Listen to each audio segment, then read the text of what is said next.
Hello everyone, स्वागत है आप सभी का आपके अपने यूट्यूब चैनल फंडा ऑफ मैथमेटिक्स में। आज हम अपनी टारगेट सेट की सीरीज का नेक्स्ट लेक्चर लेके आए हैं। हमने रियल एनालिसिस स्टार्ट किया है, जिसमें आज हमारा लेक्चर 4 रहने वाला है। जिसने इससे पहले वाले लेक्चर नहीं देखे हैं वो हमारी चैनल में प्लेलिस्ट में जाके टारगेट सेट से एक प्लेलिस्ट हमने फॉर्म की है, उसमें जाके वो लेक्चर्स देख सकते हैं।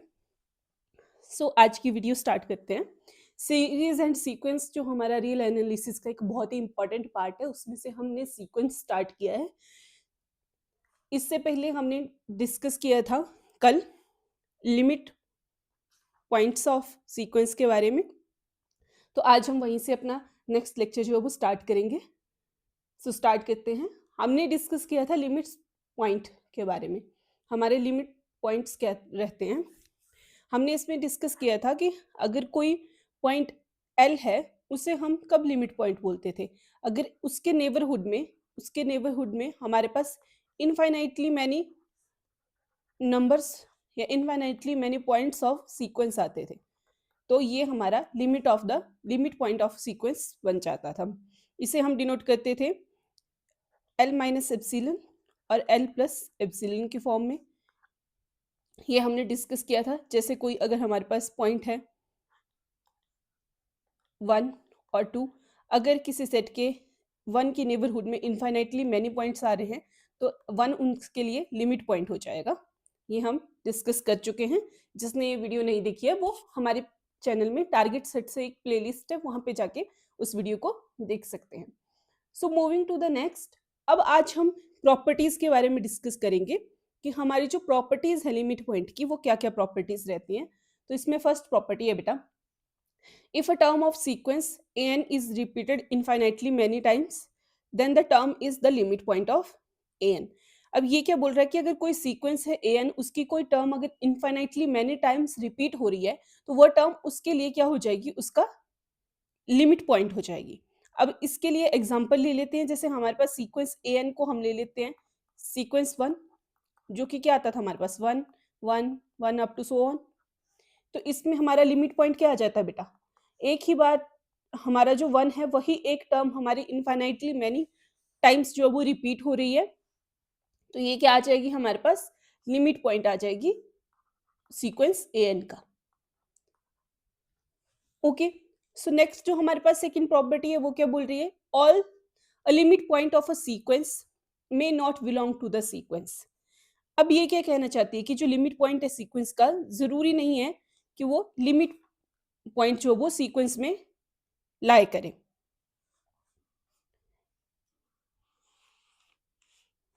अब चलिए इसको एग्जाम्पल की हेल्प से समझते हैं। जैसे मैं सीक्वेंस ले रही हूँ N is equal to 1/n, जो हमारे पास क्या होता था 1 1/2 1/3 अप टू सो ऑन, ये वाला मैंने सीक्वेंस लिया।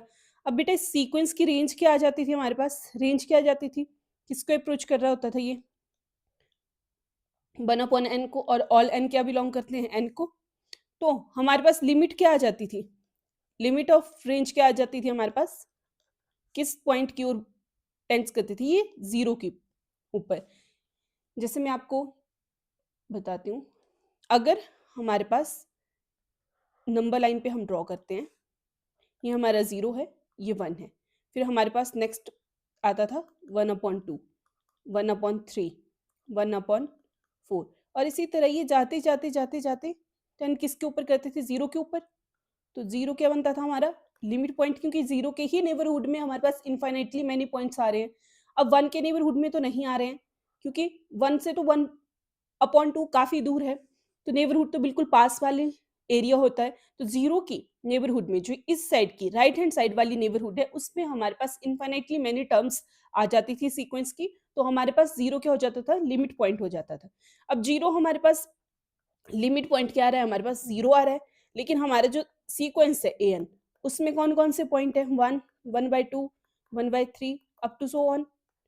अब ये 0 हमारा 0 बिलोंग ही नहीं कर रहा है हमारा सीक्वेंस an को। 0 हमारा जो है, जो हमारा लिमिट पॉइंट है वो सीक्वेंस an को बिलोंग ही नहीं कर रहा है, बट ये हमारा लिमिट पॉइंट है इस सीक्वेंस के लिए। तो यही हमारा ये जो पॉइंट जो हमारी सेकंड प्रॉपर्टी है ये यही बताने की कोशिश कर रही थी कि ज़रूरी नहीं है कि जो आपका लिमिट पॉइंट है वो उस सीक्वेंस को बिलॉन्ग करे। वो मे नॉट और मे बिलॉन्ग्स टू, बिलॉन्ग भी करेगा और ये पॉसिबिलिटी ये भी हो सकती है कि वो बिलॉन्ग ना करे हमारे सीक्वेंस को। आई होप आपको क्लियर हो गया होगा। अगर क्लियर हो रहा है और वीडियो अच्छी लग रही है तो चैनल को सब्सक्राइब कर लीजिए, वीडियो को लाइक कर दीजिए बेटा, और जितना हो सके उतना शेयर कीजिए, क्योंकि हमने फ्री ऑफ कॉस्ट ये एचपी सेट की सीरीज चलाई है और ये सिर्फ हमारे सेट वाले स्टूडेंट्स के लिए ही इम्पोर्टेंट नहीं है, ये हमारे सीएसआईआर नेट वाले स्टूडेंट्स हो उनके लिए भी उतनी ही इम्पोर्टेंट है, हमारे आईआईटी जैम वाले हों, हमारे गेट वाले स्टूडेंट हो, उन सब के लिए इक्वली इम्पोर्टेंट है। तो आप जितना हो सके उतना शेयर कीजिए, और इनफैक्ट उन बच्चों के लिए भी बहुत इंपॉर्टेंट है जो अभी हमारे एमएससी में हैं या बीएससी में हैं, फाइनल्स में हैं, जो जैम वगैरह की तैयारी कर रहे हैं या मास्टर्स कर रहे हैं और आगे जिनको अपना नेट का पेपर देना है, उन सब के लिए भी इक्वल इम्पॉर्टेंट है। तो जितना हो सके वीडियो को शेयर कीजिएगा। मूविंग टू द नेक्स्ट जो हमारी थर्ड प्रॉपर्टी है वो क्या कह रही है बेटा? A limit point of a range is the limit point of sequence but converse is true और may not true. Converse true नहीं भी हो सकता है हमारे पास। तो ये क्या कह रहा है? अब अगर आप ध्यान से देखें, हम अगर लिमिट पॉइंट ले लें, लिमिट पॉइंट अगर हम निकालें किसी सीक्वेंस ए एन का, तो वो ज़रूरी नहीं है कि हमारा लिमिट पॉइंट हो। रेंज का जो लिमिट पॉइंट है वो ज़रूरी नहीं है कि लिमिट पॉइंट ऑफ सीक्वेंस के इक्वल हो, वो दोनों सेम ही हो, ये ज़रूरी नहीं है। तो चलिए देखते हैं, अगर हमारा रेंज का लिमिट पॉइंट, अगर वही वाला सीक्वेंस ले लें, इसमें रेंज का लिमिट पॉइंट क्या आ रहा था बेटा? 0 आ रहा था, और हमारे सीक्वेंस का लिमिट पॉइंट भी क्या आ रहा था? 0 आ रहा था। जनरली तो हमारे पास ये कंडीशन होल्ड करती है, लेकिन कुछ एक हमारे पास काउंटर एग्जांपल है जिनमें ये होल्ड नहीं करती है कि जो लिमिट पॉइंट है सीक्वेंस का वो हमारा लिमिट पॉइंट ऑफ रेंज नहीं होता है। जैसे अगर हम एग्जांपल ले लें, आपके पास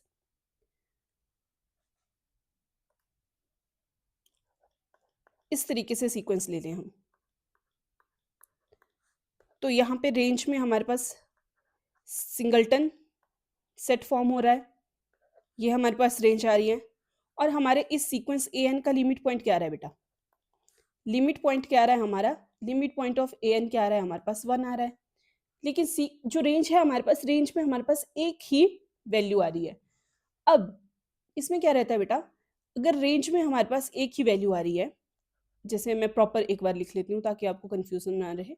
ये हमने सीक्वेंस लिया जिसमें हमारे पास एलिमेंट्स इस तरीके से आते हैं, और इसका लिमिट पॉइंट क्या रहता है हमारे पास? हमारा 1 रहता है सीक्वेंस का। अब रेंज इस सीक्वेंस की क्या आ रही है? Range of sequence a n क्या आ रही है बेटा हमारे पास? सिंगलटन सेट 1, ये हमारे पास रेंज आ रही है। अब इस रेंज के लिए हमारे पास लिमिट पॉइंट क्या आएगा?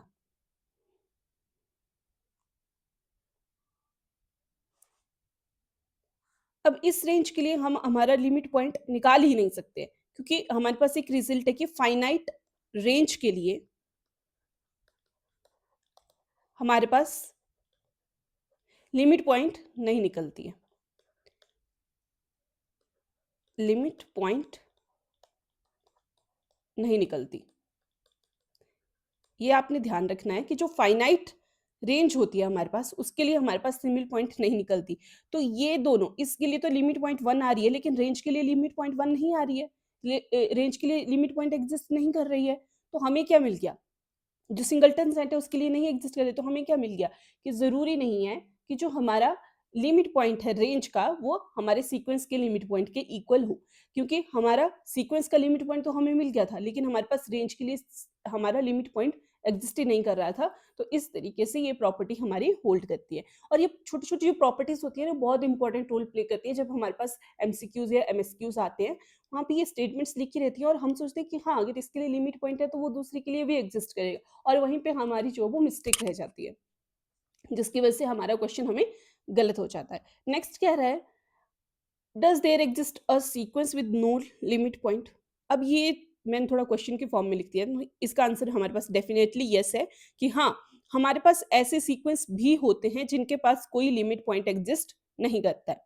तो इसके लिए मैं आपको एक एग्जांपल देती हूँ। लेट मी इरेज दिस, इसको यहीं पे सॉल्व कर देती हूँ, इसको इरेज कर लेती हूँ। ओके, अब मैं सीक्वेंस ले रही हूँ बेटा n, नेचुरल नंबर का मैं सीक्वेंस ले रही हूँ 1 2 3 4 5 6, ये मैंने सीक्वेंस ले लिया अपना। अब अगर मैं इसको नंबर, ओ सॉरी, मेरी लाइन को आप प्लीज़ थोड़ा इग्नोर कीजिएगा क्योंकि मेरी लाइंस हमेशा टेढ़ी मेढ़ी चली जाती हैं। वेट, मैं प्रॉपर ही आज ड्रॉ करूँगी लाइन। आप भी परेशान हो गए होंगे, कैसी टीचर है इसकी लाइन ही सीधी नहीं होती है। वेट, आज मैं प्रॉपर स्ट्रेट लाइन ड्रॉ करूँगी। ओ नो, अगेन ये फंक्शन हमारा क्या काम नहीं कर रहा है? यस यस, अभी काम किया। ओके, जब मैंने हमारे पास ये नंबर लाइन पे ड्रॉ करना है, अब मेरे पास यहाँ पे 1 आ रहा है, यहाँ पे 2 आ रहा है, यहाँ पे 3 आ रहा है, यहाँ पे 4 आ रहा है, यहाँ पे 5 आ रहा है, सो ऑन। इस तरीके से मेरा सीक्वेंस रह रहा है। अगर आप इसको बेटा ध्यान से देखो, हमारे पास लिमिट पॉइंट क्या रहता है, जिसके नेबरहुड में सेट के इनफाइनाइट टर्म्स आनी चाहिए। लेकिन ये सारे के सारे पॉइंट्स, इनके नेबरहुड ये आ रहे हैं और इनके नेबरहुड में तो हमारे पास कोई पॉइंट्स आ ही नहीं रहे हैं सेट के। अब 1 के नेबरहुड में 2 3 4 5 6 में से कोई एग्जिस्ट नहीं कर रहा है, 2 के में भी सिमिलर। ये काफ़ी डिस्टिंक्ट है, एक के बाद 2 हमारे पास काफ़ी दूर आते हैं नंबर लाइन में, तब तक बीच में बहुत से अलग-अलग टाइप के पॉइंट्स आ जाते हैं। तो इनके नेबरहुड में ये एग्जिस्ट ही नहीं कर रहे हैं, तो हमारे पास नो लिमिट पॉइंट, हमारे पास लिमिट पॉइंट मिल ही नहीं रहा है। अगर हमारे पास लिमिट पॉइंट ही एग्जिस्ट नहीं कर रहा है, बट हमारे पास सीक्वेंस तो है ना, नेचुरल नंबर का सीक्वेंस तो है, सीक्वेंस तो एग्जिस्ट करता है, बट हमारे पास उसका लिमिट पॉइंट नहीं है। तो यही हमारा पॉइंट कहने की कोशिश थी कि यहाँ पे ऐसे भी सीक्वेंस एग्जिस्ट करते हैं जिनके पास कोई लिमिट पॉइंट्स होते ही नहीं है। Moving to the next, next जो हमारे पास प्रॉपर्टी रहती है बेटा, वो है कि there exist a sequence with limit point, unique limit point. ठीक है, हमारे पास जो सीक्वेंस होते हैं उनके पास यूनिक लिमिट पॉइंट होता है। जैसे कि हमारा सीक्वेंस, अगर मैं 1 वाले का ही सीक्वेंस ले लूं, तो इसमें क्या है, लिमिट पॉइंट क्या आ रहा है बेटा, यूनिक लिमिट पॉइंट आ रहा है। या फिर मैं कोई और एग्जांपल ले रही हूँ, तो इस तरीके से जैसे 1 और 2 वाले एग्जांपल लें तो उसमें भी 1 और 2 यूनिक लिमिट पॉइंट आएगा। एक इसके लिए जो लिमिट पॉइंट एग्जिस्ट कर रहा है वो यूनिक टर्म होती है, किसी मतलब दोबारा से उसकी रिपीटेशन नहीं होती है। लिमिट पॉइंट में जैसे अगर हमारे पास, मैं बोल रही हूँ ये लिमिट पॉइंट का सेट है, तो ये हमारे पास लिमिट पॉइंट का सेट नहीं हो सकता क्योंकि यहाँ पे रिपीटेशन हो रही है, तो ये हमारे पास नहीं हो सकता। हमारे जो लिमिट पॉइंट है वो यूनिक होनी चाहिए, यूनिक लिमिट होनी चाहिए हमारे पास। नेक्स्ट कह रहे हैं बेटा, there exist a limit point as finite set. Of course हमारे पास लिमिट पॉइंट हो सकते हैं फाइनाइट सेट में, जैसे कि अगर मैं एग्जांपल लेती हूँ 1 2 1 2 2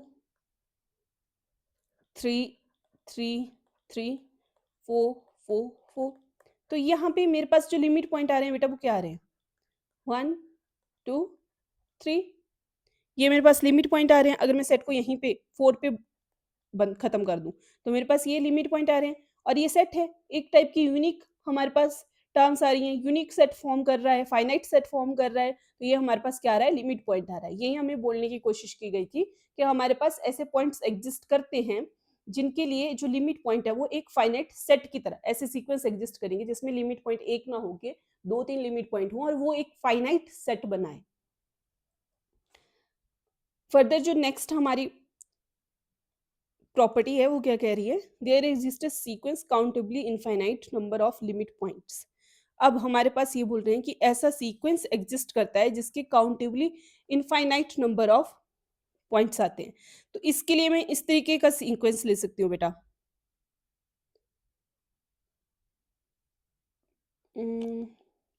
अभी इसको देखिए आप, 1 2, फिर 1 2 3, फिर 1 2 3 4, इस तरीके से ये जाता जा रहा है।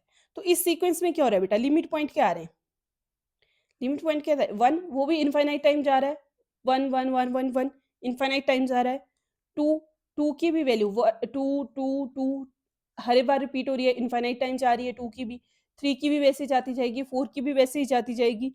तो हाँ, और इसकी जो लिमिट पॉइंट आ जाएगा, लिमिट पॉइंट क्या आ जाएगा, वो नेचुरल नंबर का सेट आ जाएगा 1 2 3 4 करके। तो हमारे पास लिमिट पॉइंट क्या आ रहा है, नेचुरल नंबर का सेट आ रहा है, और हमें पता है कि ये काउंटेबली फाइनाइट होते हैं।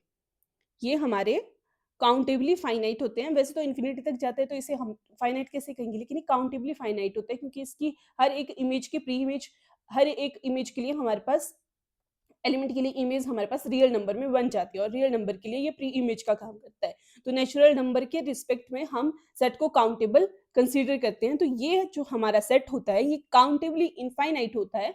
ये जो हमने सेट में भी ये डिस्कस किया था। तो ये हमारा सीक्वेंस ऐसा एग्जिस्ट कर रहा है बेटा, जिसके लिए हमारे पास काउंटेबली इनफाइनाइट जो है number of limit point exist कर रहे हैं। तो आपने कंफ्यूज नहीं होना है जब भी। अब देख लीजिए, आपके पास कोई क्वेश्चन दिया, ऑप्शन में दिया गया है कि हमारे पास ऐसा एक यहाँ पे सीक्वेंस सीक्वेंस जो है वो एग्जिस्ट कर रहा है, जिसके पास infinitely countably infinite limit point है। तो आप तो बोलेंगे कि इनफाइनाइट तो लिमिट पॉइंट हो ही नहीं सकते, तो वहीं पे आपने आंसर गलत कर दिया, क्योंकि नेचुरल नंबर का ऐसा एक हमारे पास सेट एग्जिस्ट करता है जिसके काउंटेबली इनफाइनाइट लिमिट पॉइंट्स रहते हैं। तो हमारे पास ये स्टेटमेंट हमेशा करेक्ट होती है। जब भी एमसीक्यूज में ऐसी स्टेटमेंट आती हैं, तो इसी उसी टाइम पे ये प्रॉपर्टीज या रिजल्ट्स जो भी आपको लिखवाई जाती है, या नोट्स में जो चीजें आपको लिखवाई जाती हैं, वो आपके लिए बहुत एक क्रूशियल रोल रोल जो है वो प्ले करती है, क्योंकि वहीं से आपका क्वेश्चन जो है आधा सॉल्व हो जाता है। Moving to the next, next क्या कह रही है बेटा property, countable uncountable number of limit point exist करते हैं। हाँ, हमारे पास सेट एग्जिस्ट कर सकता है अगर उसके पास रेपिटेशन में हमारे पास चीजें आ रही है और वो इन्फिनिटी तक सेट जा रहा है, तो वो हमारे पास uncountable number of limit point exist कर जाएंगे। Limit point of range is equal to limit point of sequence. ये जो हमने अभी किया बेटा, limit point of range is equal to limit point of sequence, ये हम एग्जांपल पहले भी अभी 2 मिनट पहले डिस्कस किया था कि अगर हम 1 वाला सेट कर लेते हैं, कंसीडर कांस्टेंट सेट, तो इसके लिए लिमिट पॉइंट सीक्वेंस का 1 रहता है, और रेंज का लिमिट पॉइंट भी हमारे पास क्या रहता है, 1 रहता है।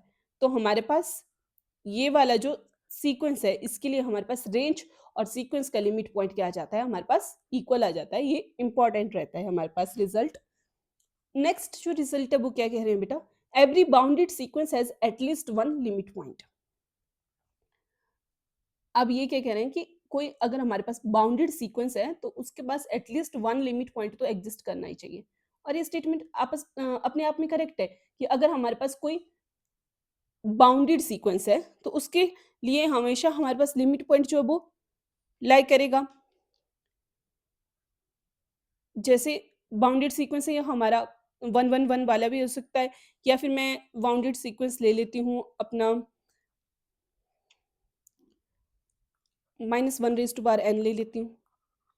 तो यहाँ पे हमारे पास क्या आ जाएगा, एक तो वैल्यू 1 आ जाएगी, -1 आ जाएगी, फिर 1, फिर -1, फिर 1, इस तरह से चलती जाएगी। तो ये बाउंडेड आ गया हमारे पास, -1 टू 1 में इसकी वैल्यू लाई कर रही है, तो बाउंडेड सीक्वेंस आ गया। और इसके लिए लिमिट पॉइंट क्या आ रहे हैं बेटा, लिमिट पॉइंट क्या आ रहे हैं हमारे पास, -1 और 1। तो हाँ, हमारे पास एटलीस्ट कम से कम एक तो हमारे पास लिमिट पॉइंट एग्जिस्ट कर रहा है। ऑब्वियसली अगर सेट बाउंडेड है, तो उसके लिए हमारे पास लिमिट पॉइंट एग्जिस्ट करेगा, उसका लोअर बाउंड भी होगा, अपर बाउंड भी होगा, और वही दोनों पॉइंट क्या रहेंगे, उसके लिमिट पॉइंट रह जाएंगे। तो ये हमारे पास क्या हो जाएगा, स्टेटमेंट करेक्ट हो जाएगी कि जब भी ऑप्शन में स्टेटमेंट दिखी कि अगर हमारे पास एवरी जो बाउंडेड सीक्वेंस है उनके पास एटलीस्ट 1 लिमिट पॉइंट हो, तो आपने आंख बंद के टिक कर देना है, क्योंकि वो हमारे पास एग्जिस्ट करेगा ही करेगा। तो ये हमारे पास कुछ एक प्रॉपर्टीज थी बेटा लिमिट पॉइंट की। अब हमने लिमिट पॉइंट का टॉपिक कंप्लीट कर लिया है। मैंने ये प्रॉपर्टीज, वैसे अगर मैं नहीं भी करवाती तो भी इतना कोई इश्यू नहीं था, लेकिन मुझे लगता है कि ये प्रॉपर्टीज बहुत ज़्यादा इंपॉर्टेंट है। कुछ बच्चों को तो लगेगा कि क्या एक ही टॉपिक पे बहुत ज़्यादा टाइम स्पेंड हो रहा है, लेकिन जितना आप बेसिक क्लियर करके चलेंगे बेटा, उतना ही आपका एग्जामिनेशन के क्लियर होने के चांसेस हैं। और ये जो बेसिक जो प्रॉपर्टीज़ हैं, जो नोट्स हैं, जो रिजल्ट्स हैं, ये एक मेजर रोल प्ले करते हैं आपके एमसीक्यूज को निकालने के लिए। तो इसलिए मैंने ये प्रॉपर्टीज़ आपको करवा दी। अब हम लिमिट पॉइंट की से लिमिट ऑफ सीक्वेंस की ओर बढ़ते हैं। तो लिमिट ऑफ सीक्वेंस क्या कहती है बेटा, a sequence of real number then the real number L is said to be the limit of the sequence if the neighborhood of L contains infinitely many terms, okay, finitely besides, okay, इस definition से ज़्यादा better रहेगा। आप mathematical expression वाली definition पे focus करें। अगर कोई हमारे पास एन सीक्वेंस है तो हमारे पास एल एग्जिस्ट करेगा जो बिलोंग करेगा एन को। तो वो एल हमारा लिमिट ऑफ सीक्वेंस कब होगा? जब वहां पे एक एप्सिलॉन ग्रेटर देन 0 एग्जिस्ट करेगा for all m belongs to N, such that हमारे पास क्या आएगा, ए एन माइनस एल का mod is less than epsilon for all n greater और इक्वल टू एम। अब आप इसको बहुत ही सिंपल वे में समझिए बेटा, इसको बिल्कुल सिंपल वे में समझिए कि इसको कैसे करना है। अब मान लेते हैं, जैसे मैं एग्जांपल ले लेती हूँ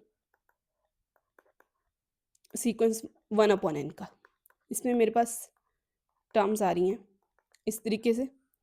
अब इसकी लिमिट हमने अभी देखा कि इसकी लिमिट कहाँ से आ रही थी बेटा, नंबर लाइन पे जब भी मैं इसको ड्रॉ कर रही थी तो 1 से ये 0 की ओर मूव कर रहा था, यहाँ पे हाफ आ रहा था, यहाँ पे 1, और ये इस साइड को आते आते आते आते 10 कर रहा था 0 की ओर, 0 के पास पहुंच रहा था। एग्जैक्ट 0 नहीं आ रहा था, 0 के पास आ रहा था, लेकिन 0 के नेबरहुड में हमारे पास इनफाइनाइटली मैनी टर्म्स आ रही थी सीक्वेंस की। तो 0 क्या हो रहा था, हमारे पास लिमिट पॉइंट हो रहा था, वहीं से आया कि जो लिमिट पॉइंट है वहीं से हमारे पास क्या आ रही है, लिमिट, ये 0 की ओर टेंड करेगा। अब इसको आप इस तरीके से भी देख सकते हैं, जैसे अगर मैं इसको करूं limit n approaches to infinity 1/n, तो ये किसके इक्वल आ जाएगा, 0 के। तो यहाँ से हमारे पास लिमिट क्या आ रही है बेटा, लिमिट क्या आ रही है, 0। और आप एक और तरीके से भी इसको कर सकते हैं, जैसे अगर नेचुरल नंबर के लिए मैं सेट ले लूँ, नेचुरल नंबर से पहले चलो नेचुरल नंबर के लिए ले लेते हैं। तो ये 1 2 3 4, ये हमने अभी डिस्कस किया था कि इसमें लिमिट पॉइंट ही नहीं आता है। तो इसकी क्या होती है बेटा, नेचुरल नंबर के लिए हमारे पास नो लिमिट, हमारे पास लिमिट एग्जिस्ट ही नहीं करती है, ये इन्फिनिटी तक जाते ही जाते हैं और इनके नेबरहुड में कोई ऐसा पॉइंट आता ही नहीं है।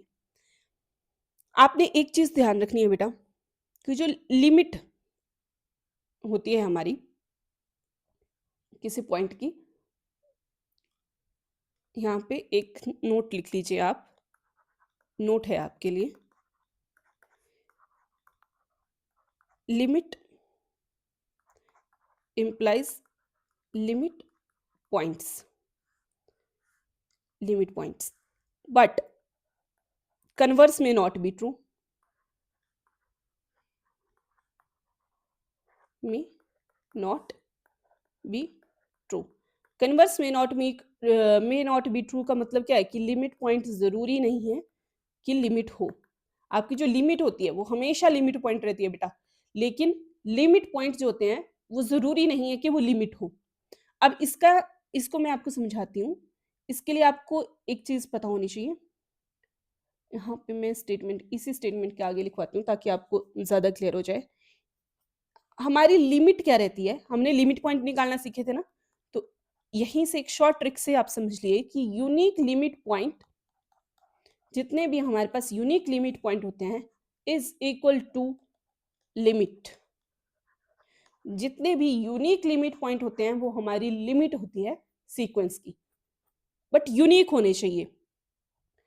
तो इस स्टेटमेंट से आपको पता चला लिमिट पॉइंट निकालना हमने सबने सीख लिए थे, अगर वो यूनिक है तो वो हमारे पास लिमिट होगी सीक्वेंस की।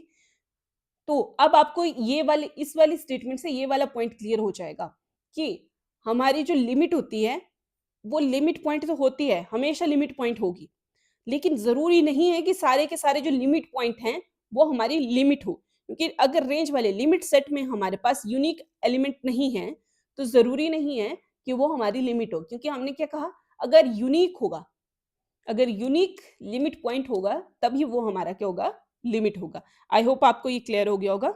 Moving to the next. अब कुछ एक मेरा पास क्वेश्चन है बेटा, अगर इनको आप ध्यान से देखें तो 1/n की तो हमने अभी निकाली, जब लिमिट n अप्रोच तो करेगी तो ये कहाँ कुछ भागेगा, ये कहाँ भागता है, 0 की ओर, तो इसकी लिमिट क्या आ जाती है हमारे पास 0। और अगर 1 + 1/n की करें, 1 + 1/n की करें बेटा, तो ये किसकी ओर भागती है, ये भागती है हमेशा 1 की ओर, क्योंकि ये क्या आ जाएगा हमारे पास 1 + 1/1,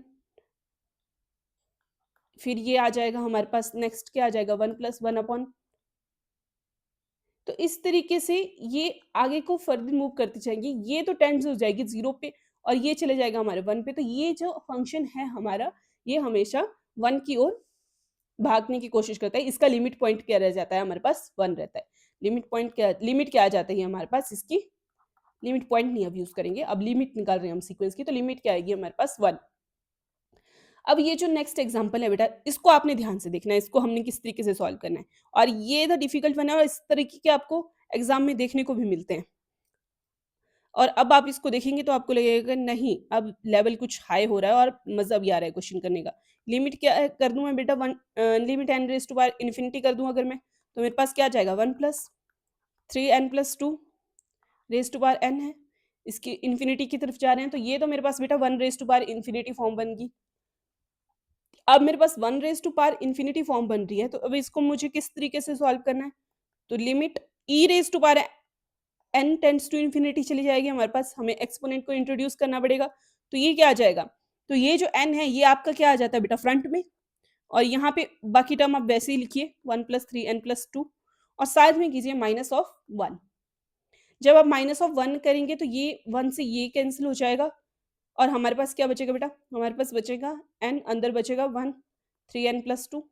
अब इसमें से मैं n बाहर निकाल लेती हूँ, तो मेरे पास क्या आ जाएगा, limit e raise to power n approaches to infinity, मेरे पास क्या आ जाएगा बेटा,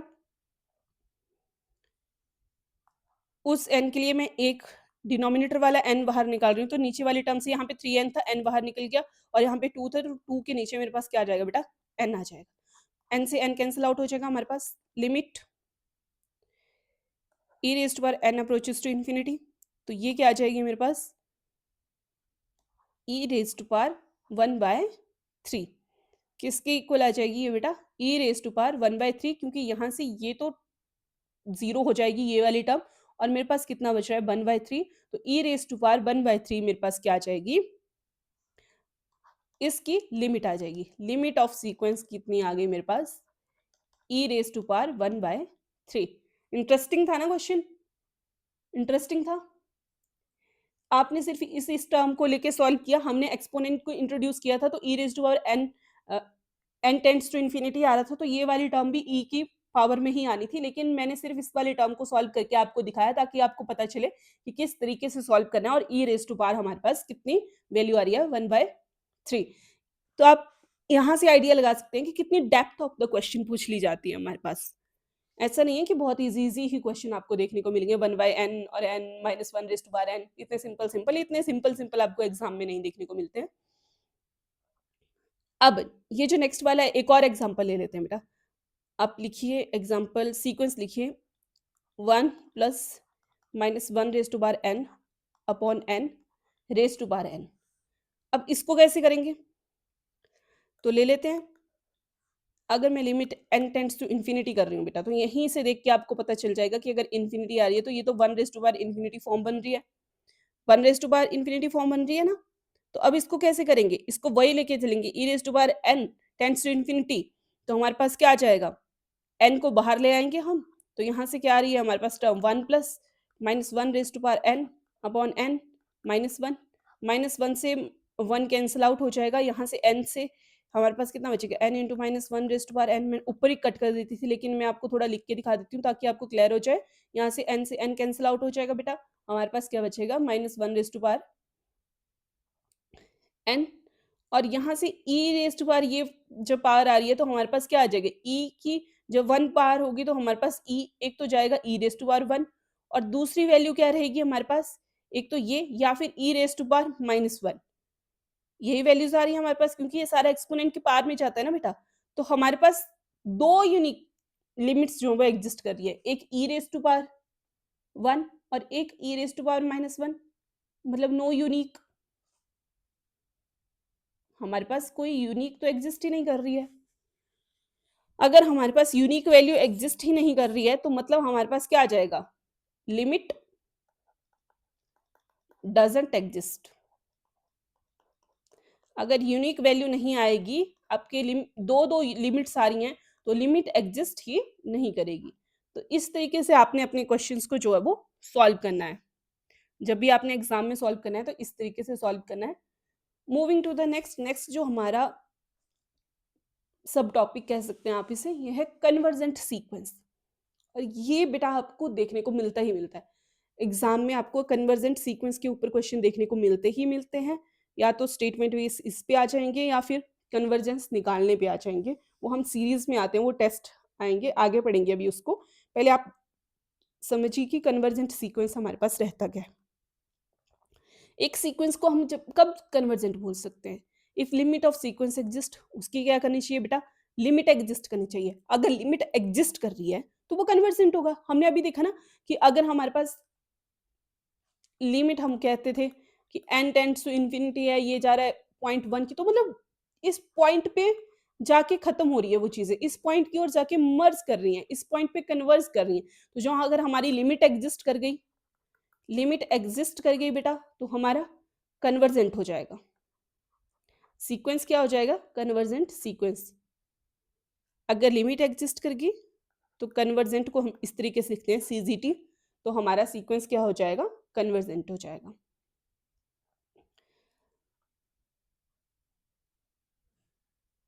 अब जो लिमिट की पॉइंट आती है, जैसे ये 1 आ रही थी यहाँ पे, तो हमारा जो सीक्वेंस होगा, सीक्वेंस कन्वर्जेस टू 0.1। इस लिमिट पे जो है हमारा सीक्वेंस, इस लिमिट को हमारा सीक्वेंस जो वो कन्वर्ज करता है, तो कन्वर्जेस टू दैट पॉइंट। यही हमारे डेफिनेशन में भी दिखाया गया है, मैंने एग्जांपल में लिया है। इन्होंने यही बोला कि अगर limit n approaches to infinity है, an जो वो l के इक्वल आ रहा है, l उसकी लिमिट पॉइंट को हम डिनोट करते हैं ना, तो हम बोल सकते हैं कि सीक्वेंस कन्वर्ज कर रहा है l को। चलिए अब एक एग्जांपल डिस्कस कर लेते हैं। एग्जाम्पल जैसे यही वाला ले लेते हैं जो आपको स्क्रीन पे दिखाई दे रहा है, n टेंस टू इन्फिनिटी है बेटा, 1/n है। अब हमें पता है 1/n में किस तरीके की वैल्यू होती है, 1, 1/2, इस तरीके का ये सीक्वेंस रहता है हमारा। और 1/n जो 1/n इन्फिनिटी है, किसकी ओर मूव करता है, हमने पहले भी देखा था कि इसके लिमिट पॉइंट किसकी ओर ये मूव करता है, ये 0 की ओर भागने की कोशिश करता है ना। ये किसके इक्वल आता है, 0, तो ये किसकी कन्वर्ज करेगी, तो सीक्वेंस 1/n कन्वर्जेस टू 0। हमारा सीक्वेंस किसके ऊपर कन्वर्ज कर रहा है, 0 के ऊपर। तो आपको क्लियर हो गया कि कन्वर्जेंट सीक्वेंस कौन से होते हैं। अगर अच्छी लग रही है वीडियो तो सब्सक्राइब कीजिए चैनल को, और जितना हो सके उतना शेयर कीजिए। अभी तक तो आपने लाइक कर भी दिया होगा। अब हमारे जो रिजल्ट्स हैं कुछ एक कन्वर्जेंट सीक्वेंस पे, उनको डिस्कस कर लेते हैं। ये क्या बोल रहा है बेटा कि every convergent sequence has unique limit point. Exactly, अगर यूनिक लिमिट पॉइंट होगा, अगर यूनिक लिमिट पॉइंट होगा तो ही वो लिमिट होगा, और अगर लिमिट होगी हमारे पास तो वो कन्वर्जेंट होगा। ये वही स्टेटमेंट आ गई, ये मैंने आपको एक ट्रिक की तरह लिख दिया, तो वो हमारे पास क्या होगा, कन्वर्जेंट होगा। A sequence can't converge to more than 1 point. Exactly, unique, वही यूनिक होगा तभी तो 1 पॉइंट होगा ना, और एक से ज्यादा पॉइंट अगर एग्जिस्ट कर रहे हैं तो वो यूनिकनेस ही शो नहीं कर पाएगा, तो लिमिट ही तो आ जाएगी, तो एक से ज्यादा पॉइंट के लिए सीक्वेंस कन्वर्ट कर ही नहीं पाएगा। Next, every convergent sequence is bounded. The converse is not true. Every bounded sequence is not necessarily convergent. Okay, ये बहुत इंपॉर्टेंट रहता है बेटा हमारे पास, कि जो हमारे हर एक बाउंडेड जो सीक्वेंस हैं वो हमारे कन्वर्जेंट रहते हैं। सॉरी, जो कन्वर्जेंट सीक्वेंस है वो बाउंडेड रहते हैं, लेकिन बाउंडेड सीक्वेंस के लिए कोई हमारे पास बाउंडेशन नहीं है कि उसे कन्वर्जेंट होना ही पड़ेगा। अब जैसे एग्जाम्पल ले लेते हैं, इसके लिए काउंटर एग्जाम्पल लेते हैं, कन्वर्स के लिए मैं एग्जाम्पल करवा रही हूँ। अगर मैं सीक्वेंस ले रही हूँ बेटा -1⁻n, an क्या ले रही हूँ मैं, -1⁻n, तो मेरे पास वैल्यूज क्या आती है बेटा, -1, 1, -1, 1, इसी तरीके की वैल्यूज आती है मेरे पास।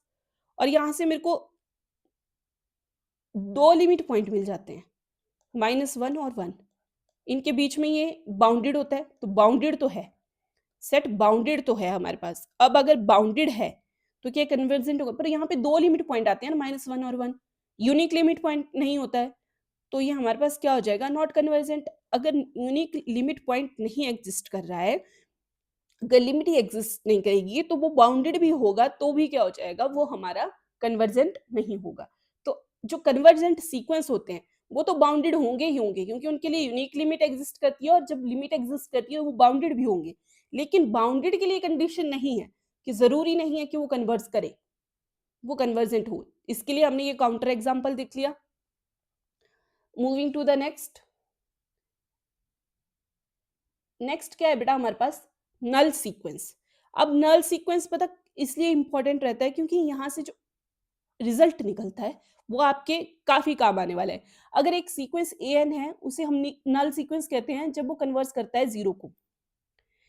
अगर हमारे पास limit n approaches to infinity is equal to zero आ जाएगी तो वो हमारा नल सीक्वेंस होगा।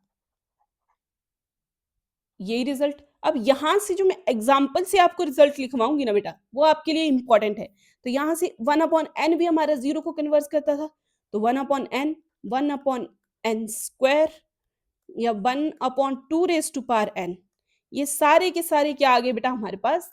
नल सीक्वेंस। क्योंकि ये सारे किसको टेंड कर रहे हैं? जीरो को। ये भी जब हम प्लॉट करेंगे तो जीरो की ओर भागने की कोशिश करेगा, क्योंकि one upon four, one upon 16 ये सारे के सारे वन से काफी दूर है। लिमिट पॉइंट जीरो आएगा तो लिमिट जीरो की ओर टेंड्स करेंगे। तो वहीं two raise to power n की भी सेम ही यही कहानी रहने वाली है। तो ये सारे के सारे क्या रहेंगे? नल सीक्वेंस। अब यहाँ से आपको बेनिफिशियल क्या रहता है कि जब आपके पास मैंने क्वेश्चन दे दिया, नीचे स्टेटमेंट में मैंने ऑप्शन दे दी कि हाँ हमारे जो सीक्वेंस है वो नल सीक्वेंस है हमारा जो सीक्वेंस है limit n approach to infinity n is equal to zero आ रहा है, तो हमारा सीक्वेंस नल सीक्वेंस है। अब आप तो कहेंगे कि सीक्वेंस तो नेचुरल नंबर का है, सीक्वेंस तो नेचुरल नंबर से वेरिएशन कर रहा है, तो फिर ये नल सीक्वेंस कैसे हो गया?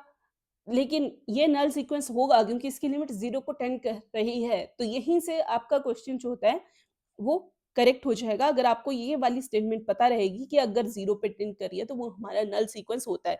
अगर एग्जामिनर ने लास्ट में दे दी कि हाँ इस तरीके से है पर, और वो इम्प्लाई कर रहा है कि नल सीक्वेंस है, तो वहां पे आपने नल देख के घबराना नहीं कि नल ऐसे नहीं करना है कि ये उसमें कुछ भी नहीं आएगा।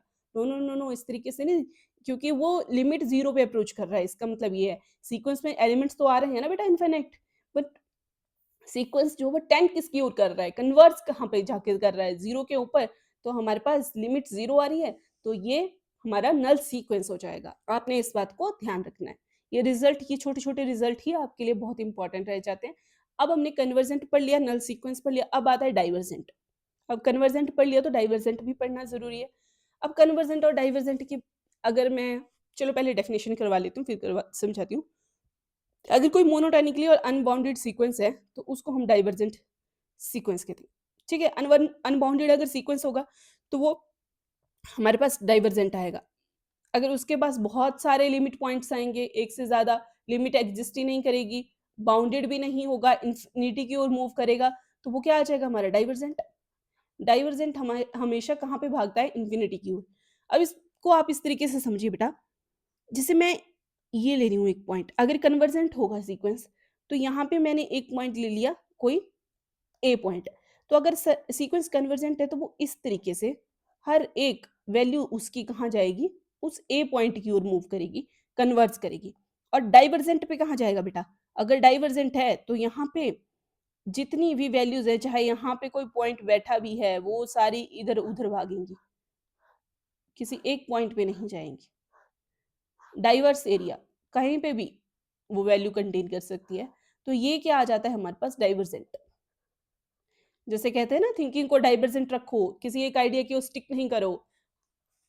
हमारी ये हायर एजुकेशन वाली जो एजुकेशन वाला पार्ट रहता है ना, टीचिंग एप्टीट्यूड, उसमें भी ये बोला जाता है कि डाइवर्जेंट रखो, थिंकिंग क्रिएटिव होनी चाहिए, क्रिएटिव थिंकिंग हमारी डाइवर्जेंस में जाती है, डाइवर्जेंट थिंकिंग होनी चाहिए, तभी हमारे पास आइडियाज आएंगे। रिसर्च एप्टीट्यूड में भी यही रहता है कि डाइवर्जेंट अप्रोच रहनी चाहिए, क्योंकि जब हमने न्यू न्यू चीज़ें एक्सप्लोर करनी है, रिसर्च करना है, उसको फिर एक फाइनल रिजल्ट में लेके आना है, लेकिन पहले हमारी थिंकिंग तो डाइवर्जेंट होनी चाहिए। अगर थिंकिंग ही किसी हमारी कन्वर्स सी थिंकिंग है, किसी एक ही चीज को लेके हम स्टिक हैं, तो फिर हमारी ग्रोथ नहीं हो पाती। तो हमें लाइफ में डाइवर्जेंट बनना होता है, लेकिन यहाँ क्वेश्चन में ये हमारा कन्वर्जेंट काफी ज्यादा इंपॉर्टेंट रोल प्ले कर जाता है, तो आपने इसको ध्यान में रखना है। Moving to the next. Next हमारे पास आते हैं बेटा ऑसिलेटरी सीक्वेंस। ये मैं आपको इसलिए डिस्कस करवा रही हूँ कि ये ऑसिलेट करते हैं जैसे प्लस इन्फिनिटी से माइनस ऑफ इन्फिनिटी के बीच में। ये सीक्वेंस कहते हैं जो ना कन्वर्ज करेंगे फाइनाइट नंबर को, ना डाइवर्स करेंगे। ये किसी दो इन दोनों ना ये इन्फिनिटी की ओर भागेंगे, ना नेगेटिव इन्फिनिटी की ओर भागेंगे, ना ये सिंगल पॉइंट की ओर भागेंगे। ये अपनी ही एक अलग सी दुनिया में रहते हैं। इसको ऐसे मान लीजिए कि जैसे हमारे पास सीक्वेंस था ना कौन-सा था वो? 1 raise to power n sequence था हमारे पास। तो ये इसमें वैल्यू क्या आती थी 1, -1 और 1। तो ये इसकी इतनी सीमित सी दुनिया है, ये 1 और -1 के बीच में ऑसिलेट करता रहेगा, 1 और -1 के बीच में। इससे बाहर ये निकल ही नहीं पाएगा। तो ये इन्हीं दोनों पे घूमता रहेगा। तो वो क्या हो जाएगा हमारा ऑसिलेटरी सीक्वेंस हो जाएगा। ये वो वाला हिसाब है ना कुएँ का मेंढक, बस कुएँ में ही घूमता रहेगा, बस वही ऑसिलेशन हो रही है, एक 2 पॉइंट के बीच में ही ऑसिलेट करता रह रहा है।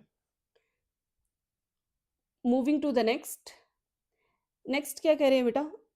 अब हमने सीक्वेंस पढ़ लिया, उसके कन्वर्जेंस के मतलब कब कन्वर्जेंट होगा, क्या कंडीशन होल्ड करनी चाहिए जब वो कन्वर्जेंट होगा, कन्वर्जेंस शो करेगा। हमने बाउंडेशन के बारे में, उसकी बाउंडेड कब होगा, वो भी पढ़ लिया। हमने हर चीज़ पढ़ ली। अब हमारे पास जो नेक्स्ट इम्पॉर्टेंट चीज़ आती है बेटा, वो है हमारा सब सीक्वेंस। क्या है? सब सीक्वेंस। हमारा सब सीक्वेंस एक इम्पॉर्टेंट रोल प्ले करता है। अब सब सीक्वेंस क्या रहने वाला है बेटा? अगर कोई हमारे पास सीक्वेंस है, एन कोई सीक्वेंस है जिसमें हमारे पास रियल नंबर का सीक्वेंस बन रहा है, जैसे इस तरीके की वैल्यूज आ रही है n1 n2 n3 up to so on nk।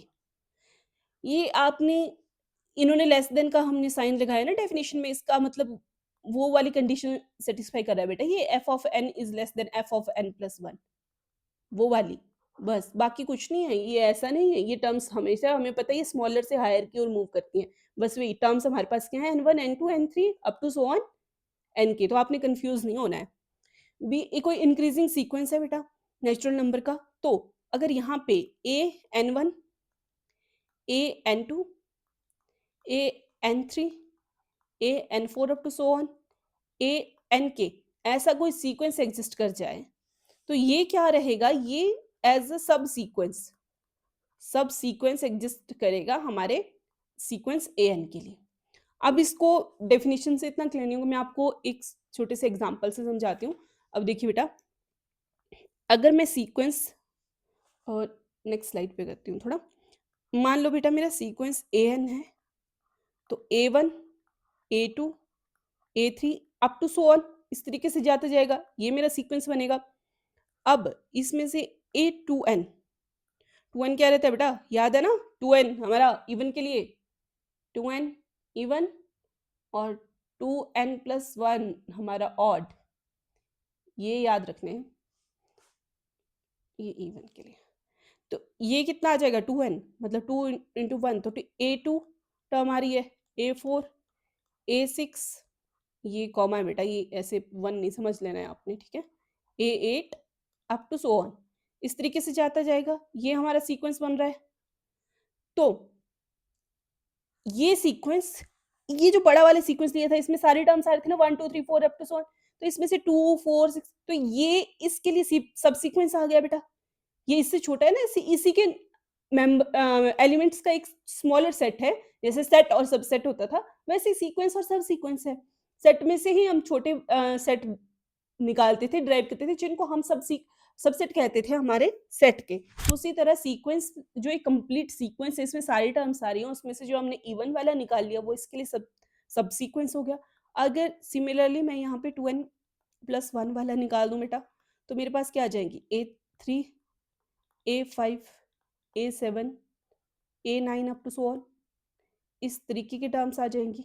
तो ये क्या आ जाएगा बेटा मेरे पास, a2n और a2n प्लस 1 क्या आ गया मेरे पास, सब सीक्वेंस फॉर an के सब सीक्वेंस आ गए।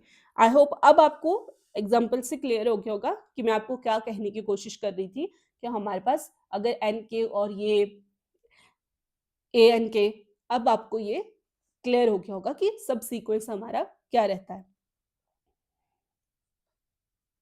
अब सब सीक्वेंस जब हम करते हैं बेटा, तो हमारे पास कुछ एक प्रॉपर्टीज आती हैं, कुछ एक रिजल्ट्स होते हैं, कुछ एक प्रॉपर्टीज होती हैं जो बहुत ही इंपॉर्टेंट रोल जो है वो प्ले करती हैं हमारा। तो वो डिस्कस कर लेते हैं हम। अब इसमें क्या रहता है, ये आपको रिजल्ट्स पता होने चाहिए, आपने लर्न कर लेनी है, सारी बेस तो समझ लेनी है, लेकिन बाद में आपने रखनी भी है अपने दिमाग में। एवरी सीक्वेंस इज सब सीक्वेंस इटसेल्फ। जो भी सीक्वेंस होता है वो खुद का ही सब सीक्वेंस होता है।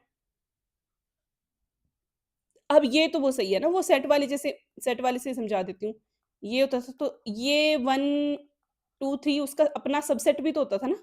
जब हम सबसेट्स लिखते थे तो ये एक सबसेट भी तो आता था। तो वही बात आ गई, अगर मेरे पास सीक्वेंस एन है तो वो सब सीक्वेंस भी होगा, सब सीक्वेंस भी होगा एन। क्लियर? अगला क्या कह रहा है, अगर एक सीक्वेंस एन है वो कन्वर्ज कर रहा है एल को, तो every subsequence of n also converges to l. ये भी सही है। अब अगर आप इसको ध्यान से देखें बेटा, जैसे 1/n में सीक्वेंस ले रही थी, तो यहाँ पे मैं ले लेती हूँ 1, 1/2, 1/3 अप टू सो ऑन। अब मैं एक और सब सीक्वेंस ले लूँ इसी का, जैसे 1/2, 1/4, 1/8, ये मैंने सब सीक्वेंस ले लिया। तो ये भी तो बेटा जैसे नंबर लाइन पे ड्रॉ किया था 0 और 1, ये भी तो यहाँ से यहाँ पे ये पॉइंट ये भी तो टेंड्स टू 0 की ओर ही करेंगे ना। तो अगर इसकी लिमिट पॉइंट 0 है, तो इसका भी लिमिट पॉइंट क्या आएगा? 0। इसके कितने भी छोटे-छोटे सबसेट ले लो, उन सभी का लिमिट पॉइंट क्या रहेगा हमारे पास? 0। क्लियर? नेक्स्ट जो हमारे पास पॉइंट दिया गया है, if the subsequence a to n minus 1 and a to n of a sequence an converse कर रहे हैं लिमिट l को, तो उनका सीक्वेंस an भी कन्वर्स करेगा लिमिट l को। ये वही सेम बात हो गई बेटा, ये आपकी वही सेम बात हो गई। मैं इसको यहाँ से इस तरीके से क्लियर कराती हूँ। Wait, let me erase this first. थोड़ा फास्ट तो नहीं हो रहा है? तो आप कमेंट करके मेरे को बताइएगा कि फास्ट तो नहीं मैं पढ़ा रही हूँ, या मैं फास्ट फास्ट बोल रही हूँ कि कोई बच्चा कैच नहीं कर पा रहा हो, तो वो बता सकते हैं कमेंट करके। वैसे तो हमारे पास ऑप्शन भी होती है स्पीड कम या ज़्यादा करने की, लेकिन फिर भी आप बताइएगा, मैं थोड़ा स्लो कोशिश करूँगी चलने की, क्योंकि जैसे-जैसे पढ़ाते जाते हैं ना, उस तरह से स्टार्टिंग में फिर भी हम स्लो होते हैं, जैसे-जैसे फ्लो बनता जाता है उसी तरह फास्ट होना थोड़ा-सा स्वाभाविक हो जाता है। तो आप अगर इन्फॉर्म कर देंगे तो मैं कोशिश करूँगी थोड़ा स्लो करने की। अगर हमारे पास कोई ये वही बात आ गई बेटा, एक बड़ा सीक्वेंस था एन, उसमें से हमने अभी निकाले थे ए टू एन और ए टू एन प्लस 1, ये उसके सब सीक्वेंस निकाले थे। अब पिछला पॉइंट बोल रहा था कि ये एल को अप्रोच कर रहा है, तो ये भी एल को अप्रोच करेगा और ये भी एल को अप्रोच करेगा, ये बोल रहा था। और ये वाला क्या बोल रहा है? अब मैं एल की जगह बेटा कोई और पॉइंट ले लूं। अच्छा, एल डैश ले लेती हूँ। अब ये वाला क्या बोल रहा है कि अगर ये एल डैश को अप्रोच कर रहा है, ये भी एल डैश को अप्रोच कर रहा है, तो ये बड़ा वाला भी एल डैश को ही अप्रोच करेगा। बेसिकली ये स्टेटमेंट बोलना क्या चाहती है कि अगर आपका स्मॉलर जो सब सीक्वेंस है वो किसी एक पॉइंट को एल डैश को अप्रोच कर रहे हैं, तो आपका जो होल जो सीक्वेंस ए एन होगा वो भी उसी पॉइंट को अप्रोच करेगा। तो जब हम क्वेश्चन सॉल्व करते हैं ना बेटा, तब भी हम इजीली लिमिट पॉइंट कैसे निकाल, अगर उसके किसी सबसेट का अगर हम निकाल लें, सबसेट तो छोटा सा पार्ट होता है ना, उसका निकाल लिया ना, तो वही हमारे होल सेट का भी रहने वाला है। तो यहाँ से हमारा क्वेश्चन को सॉल्व करने की जो ट्रिक जो हम यूज करते हैं, हम पूरे सीक्वेंस को ना लेके उसके सबसेट को लेके अगर निकाल दें, तो वहीं से वही उस टोटल सेट का भी हो जाएगा। तो ये सारी प्रॉपर्टीज अब आपको समझ आ रहा होगा कि कितनी इंपॉर्टेंट रहती है, कितना इंपॉर्टेंट रोल प्ले करती है हमारे क्वेश्चन को अंडरस्टैंड करने में भी और क्वेश्चन को सॉल्व करने में भी। मूविंग टू द नेक्स्ट जो प्रॉपर्टी है बेटा हमारी, वो क्या कह रही है? If a sequence an diverges to infinity, then every subsequence of an also diverges to infinity। अब हमने क्या कहा था कि डाइवर्जेंस के लिए क्या होनी चाहिए? डाइवर्जेंस के लिए अनबाउंडेड होना चाहिए। अगर अनबाउंडेड है तो इन्फिनिटी की ओर भागेगा। अगर an बेटा इन्फिनिटी की ओर भाग रहा है, अगर मैं ले रही हूँ जैसे 1, 2, 3, 4 अप टू सो ऑन, ये ले लिया, ये पहले ही हमारा इन्फिनिटी पे जा रहा है मान लीजिए, तो अगर मैं यहाँ से उठा लूँ 3, 4, 5 अप टू सो ऑन, तो ये भी इन्फिनिटी की ओर जाएगा। अगर मैं इसमें से एक और निकाल लूँ 7, 8 9 अप टू सो ऑन, ये भी इन्फिनिटी की ओर ही भाग रहा है ना बेटा। तो वही बात आ गई कि अगर आपका ए एन डाइवर्स कर रहा है इन्फिनिटी को, तो हमारे जो सब सीक्वेंस हैं वो भी क्या करेंगे, डाइवर्स करेंगे इन्फिनिटी को। मतलब अगर बड़ा भाई कुएं में कूदने को भाग रहा है, तो छोटे छोटे भाई भी उसी के पीछे जाके कुएं में कूदने को भाग रहे हैं। अब आपको क्लियर हो गया, कुआं थोड़ा कन्वर्स हो गया, कन्वर्जेंट के लिए यूज करेंगे। डाइवर्जेंट के लिए हम समुंदर यूज करेंगे, समंदर में जाके कूद रहा है अगर बड़ा भाई, तो छोटे छोटे भाई भी जाके समंदर में जाके कूद रहे हैं। यहां से आपको ज्यादा क्लियर हो जाएगा कि एक अगर बड़ा हमारे पास जो सेट है वो डाइवर्स कर रहा है, तो उसके जो सब सीक्वेंस हैं, सेट नहीं सीक्वेंस, सब सीक्वेंस हैं तो वो भी हमारे डाइवर्स करेंगे इन्फिनिटी को। नेक्स्ट पॉइंट क्या कह रहा है बेटा हमारा, नेक्स्ट पॉइंट कह रहा है कि if sequence a n diverges to minus of infinity, then the every subsequence of a n also diverges to minus of infinity. अब ये जो हमने अभी डिस्कस किया, ये बस उसी को ही कह रहा है कि अभी हमने प्लस इन्फिनिटी की ओर करवाया और ये कह रहा है कि माइनस इन्फिनिटी की ओर जाना है। तो बस ये है कि वो बड़े वाले जो भाई वाला हमने एग्जांपल लिया कि हमारा बड़ा भाई समुद्र में कूद रहा है, बस वो मीठे पानी के समुद्र में जाके कूद रहा है। और ये जो नेगेटिव वाला है, सोच लो ये खारे पानी के समुद्र में जाके कूद रहा है, थोड़ा नेगेटिव में जाके, और वो छोटे छोटे भी जाके उसके पीछे उसी में कूद रहे हैं। तो ये वहीं से, आई नो ये थोड़ा फनी हो गया, पर इसी तरह फनी फनी चीजों से हमें ज्यादा क्लियर रह जाती है कि अगर सीक्वेंस बड़ा वाला डाइवर्ज करेगा माइनस इन्फिनिटी को, तो आपके जो स्मॉलर सब सीक्वेंस हैं वो भी माइनस ऑफ इन्फिनिटी को ही डाइवर्स करेंगे। नेक्स्ट वन हमारे पास स्टेटमेंट क्या कह रही है बेटा, every sequence contains a monotonic सब सीक्वेंस। ओके, अगर कोई भी हमारे पास सीक्वेंस है तो उसका मोनोटोनिक सब सीक्वेंस होना चाहिए। अब जैसे हमने एन वाला ही लिया था ना बेटा, उसमें सीक्वेंस नंबर किस तरीके से लिए थे, तो ये तो जा रहा है ना मोनोटोनिकली इंक्रीजिंग जा रहा है बेटा। तो अगर उसको अगर मैं सब सीक्वेंस ले लेती हूँ 4 5, तो ये भी तो मोनोटोनिकली इंक्रीजिंग हुआ ना, या मोनोटोनिक हुआ, चाहे इंक्रीजिंग हो चाहे डिक्रीजिंग हो। तो ये हमारे पास क्या आ रहा है, हर एक सीक्वेंस के लिए मोनोटोनिक सब सीक्वेंस जो वो एग्जिस्ट करेगा ही करेगा। नेक्स्ट हमारी जो स्टेटमेंट है वो क्या कह रही है बेटा, every bounded sequence in are contains a convergent सब सीक्वेंस। ये क्या कह रही है कि every bounded sequence in are contains a convergent सब सीक्वेंस। ठीक है, अब अगर कोई हमारे पास सीक्वेंस है बेटा, वो बाउंडेड है, तो उसके पास लिमिट पॉइंट आएंगे, लिमिट पॉइंट आएंगे। तो अब यहाँ पे कंडीशन आती है कि लिमिट पॉइंट यूनिक आए तो वो हमारे पास लिमिट होंगे, और अगर लिमिट एग्जिस्ट कर गई तो हमारे पास क्या आ जाएगा, कन्वर्जेंट आ जाएगा। बट अगर यूनिक ना आए, कोई दो आ गए, तो वो लिमिट एग्जिस्ट नहीं करेगी। लेकिन जब हम बड़े सेट में, जरूरी थोड़ी ना कि बड़ा सेट है पूरा तो हमारे पास वो जा रहा है, कन्वर्स कर नहीं कर रहा है। अगर सीक्वेंस बाउंडेड है पर कन्वर्स नहीं कर रहा, पर उसके लिए हमेशा कोई उसका एक स्मॉलर बीच में से हम स्मॉल पार्ट ले लें, जैसे 2 4 6, इसको मान लेते हैं कि ये कन्वर्स कर रहा है हमारा 4 पे। तो ये एक स्मॉलर पार्ट तो हमारे बड़े वाले सेट में से हमेशा ऐसा, सीक्वेंस में से ऐसा स्मॉलर पार्ट निकलेगा जिसके लिए लिमिट एग्जिस्ट करेगी, और वो हमारा क्या हो जाएगा, कन्वर्जेंट हो जाएगा।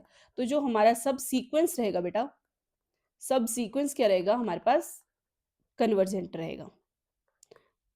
हर एक बाउंडेड सीक्वेंस के लिए कोई ना कोई ऐसा सब सीक्वेंस होगा जो कन्वर्जेंट होगा, क्योंकि हमने कंडीशन ये पढ़ी थी ना कि बाउंडेड के लिए जरूरी नहीं है कि वो कन्वर्जेंट हो।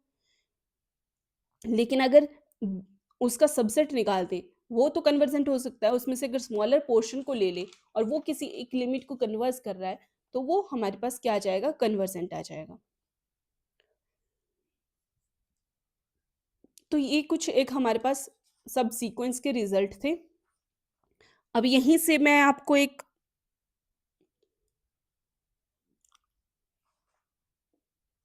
और रिजल्ट करवा देती हूँ, ये मुझे आ ही रहा है कि मैं करवा दूँ।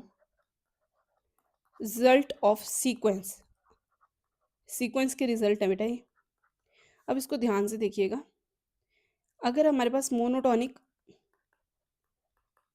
सीक्वेंस है वो कन्वर्जेंट कब होगा? Is convergent if and only if it is bounded. अगर मोनोटॉनिक सीक्वेंस, फर्स्ट पॉइंट ले लेते हैं इसको, अगर मोनोटॉनिक सीक्वेंस कन्वर्जेंट होगा जब वो बाउंडेड होगा, अगर वो बाउंडेड होगा तो वो कन्वर्जेंट भी होगा। इफ एंड ओनली इफ की कंडीशन है हमारे पास कि मोनोटॉनिकली कन्वर्जेंट सीक्वेंस को कन्वर्जेंट होने के लिए उसको बाउंडेड होना पड़ेगा। अब इसी में एक सेकंड रिजल्ट भी लिख लीजिए आप लोग। A convergent sequence need not to be monotonic. और अगर कोई कन्वर्जेंट है सीक्वेंस तो उसके लिए जरूरी नहीं है कि वो मोनोटॉनिक भी हो। इसके लिए बेस्ट एग्जांपल हमारा रहता है, ये हमने पहले भी डिस्कस किया है, -1⁻n अपॉन n। ये हमारा कन्वर्जेंट सीक्वेंस तो है बट मोनोटॉनिक नहीं है। तो जरूरी नहीं है कि आपके पास अगर सीक्वेंस कन्वर्जेंट है तो वो मोनोटॉनिक हो ही हो। उसके पास मोनोटॉनिक हो भी सकता है, चॉइस है, मान लीजिए हो भी सकता है मोनोटॉनिक और नहीं भी हो सकता है, दोनों कंडीशन इसके लिए वोट करती है।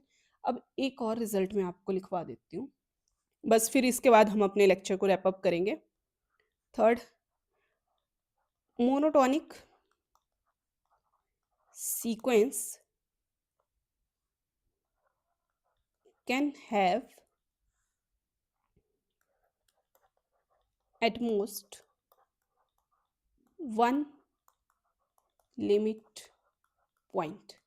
जो हमारा मोनोटॉनिक सीक्वेंस है बेटा उसके पास ज्यादा से ज्यादा एटमोस्ट, यहाँ पे एटलीस्ट का नहीं, आपने कंफ्यूज होना है, एटमोस्ट ज्यादा से ज्यादा एक ही लिमिट पॉइंट हो सकता है। मतलब कि वन लिमिट पॉइंट मतलब कि यूनिक लिमिट पॉइंट मतलब लिमिट एग्जिस्ट करेगी, लिमिट एग्जिस्ट करेगी तो मोनोटॉनिक से तो ये कन्वर्जेंट भी हो जाएगा। तो इसलिए हमारे पास क्या आ रहा है बेटा कि जो हमारा मोनोटॉनिक सीक्वेंस है उसके पास हमारे पास at least sorry at most one limit point होना चाहिए, उसके पास ज्यादा से ज्यादा एक लिमिट पॉइंट होना चाहिए। तो ये कुछ एक रिजल्ट थे हमारे सीक्वेंस के ऊपर। आज के लेक्चर में हमने अपने लिमिट पॉइंट की प्रॉपर्टीज को पढ़ा, हमने लिमिट ऑफ द सीक्वेंस को डिस्कस किया, convergence of sequence convergent sequence को डिस्कस किया, उसके बाद हमने डाइवर्जेंट सीक्वेंस को डिस्कस किया, ऑसिलेटरी सीक्वेंस को पढ़ा, सब सीक्वेंस को पढ़ा, उनकी प्रॉपर्टीज को पढ़ा। ये आज का जो लेक्चर है बहुत ही इंपॉर्टेंट रहने वाला है आपके लिए, आपके एग्जामिनेशन के लिए, क्योंकि ये बेस है बेटा। ये अगर आपका क्लियर हो गया तो आपका रियल एनालिसिस का ये फाउंडेशन है, तो क्लियर होता जाएगा एक सीक्वेंस। और इसके बाद फिर जब हम सीरीज डिस्कस करेंगे वो भी। अब इसके बाद मुझे लगता है मेरे पास कल के लेक्चर में हम कॉची सीक्वेंस या कॉशी भी कई लोग बोलते हैं, कॉशी सीक्वेंस कर लेंगे। और उसके साथ साथ हमारे पास कॉशी थ्योरम्स हैं। अभी तो लिमिट सुपीरियर और इन्फीरियर भी बचा है हमारे पास, ये कर लेंगे हम कल के लेक्चर में डिस्कस। और उसके बाद हम करेंगे एक सेशन क्वेश्चंस का, और मैं टोटल आपको पीवाईक्यू करवाऊंगी जो हमारे अप्रोचेबल रहते हैं, जैसे नेट के भी रहते हैं, गेट के या सेट के भी प्रीवियस पेपर है मेरे पास पड़े हुए, उनके भी क्वेश्चंस रहते हैं, वो सारे के सारे हम डिस्कस करेंगे। आप लोग क्या सोचते हैं? आप लोग कमेंट करके बता सकते हैं कि किस तरीके से किया जाए। अभी एक लेक्चर तो मैं लूंगी थ्योरी, क्योंकि जितना रियल एनालिसिस थोड़ा थ्योरेटिकल है ना बेटा, तो इसको जितना अच्छे से थ्योरी को समझ लेंगे उतना ही अच्छा रहेगा। और ये सीक्वेंस वाला पार्ट काफ़ी इंपॉर्टेंट हो जाता है। आगे सीरीज भी इसी की तरह सिमिलर सिमिलर चलता है, सीरीज में भी सिमिलर सिमिलर ही चलता है, बट सीरीज में ये है कि थोड़ा टेस्ट आ जाते हैं हमारे पास और वहाँ से कन्वर्जेंस हमें शो करनी रहती है। वो सारे के सारे टेस्ट करेंगे अच्छे से, क्योंकि वहाँ से क्वेश्चन बन जाता है हमारा। तो सीक्वेंस को अब हम 2 दिन में रैप कर लेंगे, कल के में थोड़ा थ्योरी का कर लेंगे और थोड़े क्वेश्चन भी सॉल्व कर लेंगे। और परसों सिर्फ हम क्वेश्चंस को ही डिस्कस करेंगे, मैं क्वेश्चंस के लिए ही एक सेशन लेके आऊँगी। तो तब तक के लिए आई होप आपको लेक्चर अच्छा लगा होगा। अगर अच्छा लगा है तो हमारे चैनल को कर लीजिए बेटा सब्सक्राइब, और जितना हो सके उतना शेयर कीजिए और लाइक कीजिए, और सबसे इम्पोर्टेंट है कमेंट कीजिए, आप बताइए कि आपको कहाँ प्रॉब्लम आ रहा है और आप क्या चाहते हैं कि किस तरीके से आपके लिए और कंटेंट लिया जाए या ज़्यादा क्वेश्चंस ही प्रैक्टिस करवाए जाएँ, आप कमेंट करके मुझे बता सकते हैं। फिर उसी अप्रोच को हम लेके चलेंगे। तो परसों तक तो हम वैसे भी अपना ये कंप्लीट करने वाले हैं, सीक्वेंस वाला पार्ट, उसके बाद सीरीज़ वाला पार्ट स्टार्ट कर देंगे। काफ़ी इम्पोर्टेंट रहते हैं ये हमारे रियल एनालिसिस के, सीक्वेंस एंड सीरीज़ का इम्पोर्टेंट रोल रहता है। तो सीक्वेंस और सीरीज़ को कंप्लीट करने के बाद ही हम फर्दर आगे मूव करेंगे। और क्वेश्चन वाली जो वीडियो है, मैं चाहूँगी कि आप सभी उसको बहुत ही अच्छे से देखें और प्रैक्टिस भी करें, क्योंकि यहाँ से क्वेश्चन बनने का काफ़ी सॉलिड चांस रहता है आपका। तो तब तक के लिए चैनल को सब्सक्राइब कर लीजिए, कमेंट कीजिए और वीडियो को लाइक कीजिए, जितना हो सके उतना शेयर कीजिए। मिलते हैं कल आपसे नेक्स्ट लेक्चर के साथ, तब तक के लिए अपना भी ध्यान रखिए and keep supporting us. Bye bye.